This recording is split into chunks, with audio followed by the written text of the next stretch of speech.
IVM.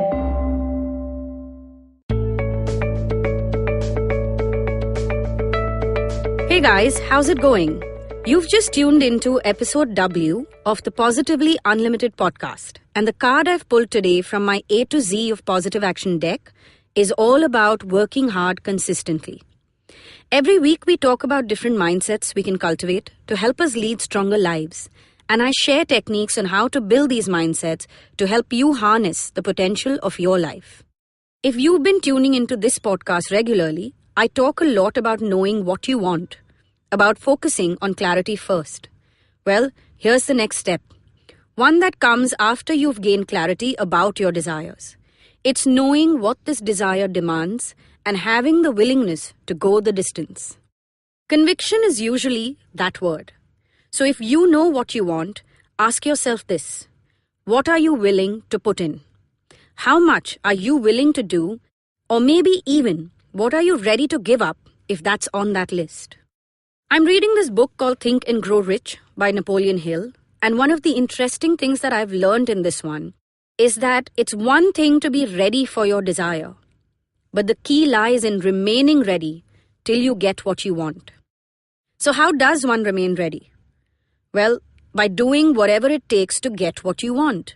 By staying in the moment and making the most of every chance, every opportunity you get in each waking moment. Now I want you to grab a pen and paper and write what you want in a simple, clear sentence. One sentence, okay?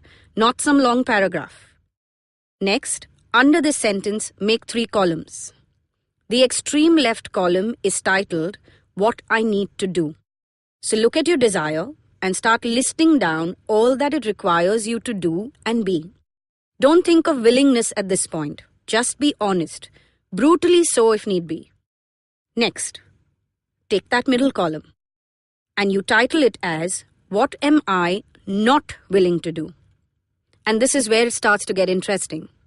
Usually when I ask someone what are they willing to do, I get all of those answers that sound like, but I don't want to feel like this, or I'm not willing to live like that, or I don't think I can do that.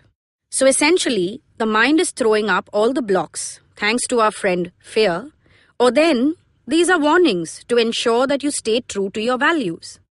Well, I think it's best to put it out there in the open, and it's time to peel that layer off before we can figure out what we are capable of when it comes to this aspiration that you've written down.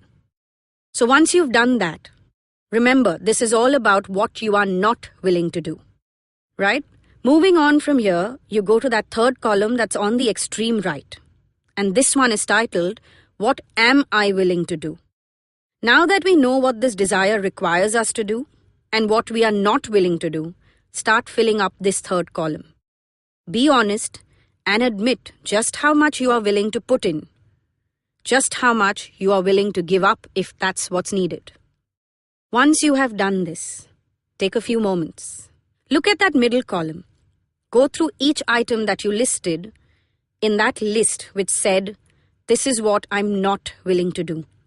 And mark each piece in it as a breach of value or a limiting belief.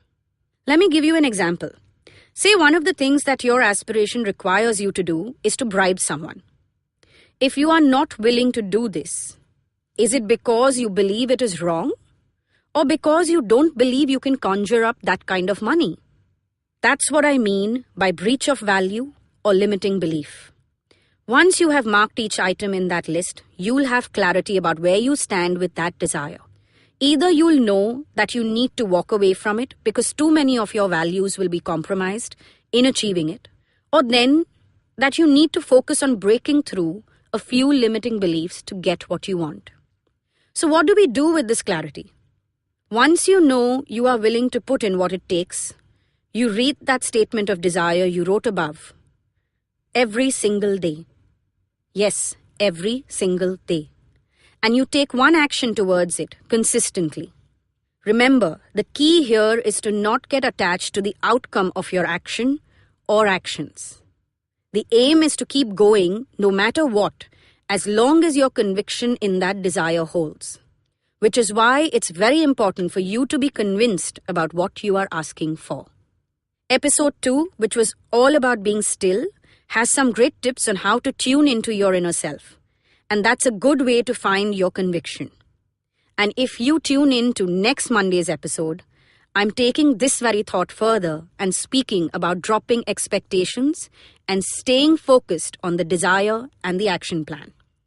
Remember, all previous episodes are on the IVM Podcast app and website. And you can also log on to my website, circleofpositivity.com, and buy a copy of the A to Z of Positive Action Deck and Self-Help Journal. The 3 C's of success are clarity, conviction, and consistency. So until next Monday, watch your C's and uncover what's limiting you.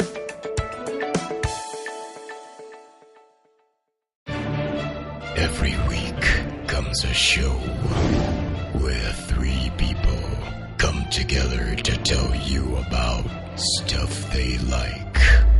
A movie, a TV show, a book, and other stuff. Tune in every Monday on the IVM Podcast app to IVM Likes. Batman approves this message. Thank you, Batman. Did you know that Parsis in Mumbai, instead of being left at the Tower of Silence after they die, are now cremated? And why? Because a cow fell sick in the early 1990s. Did you know that the smog in Delhi is caused by something that farmers in Punjab do and that there's no way to stop them? Did you know that there wasn't one gas tragedy in Bhopal, but 3? One of them was seen, but 2 were unseen. Did you know that many well-intentioned government policies hurt the people they're supposed to help? Why was demonetization a bad idea? How should GST have been implemented? Why are all our politicians so corrupt when not all of them are bad people?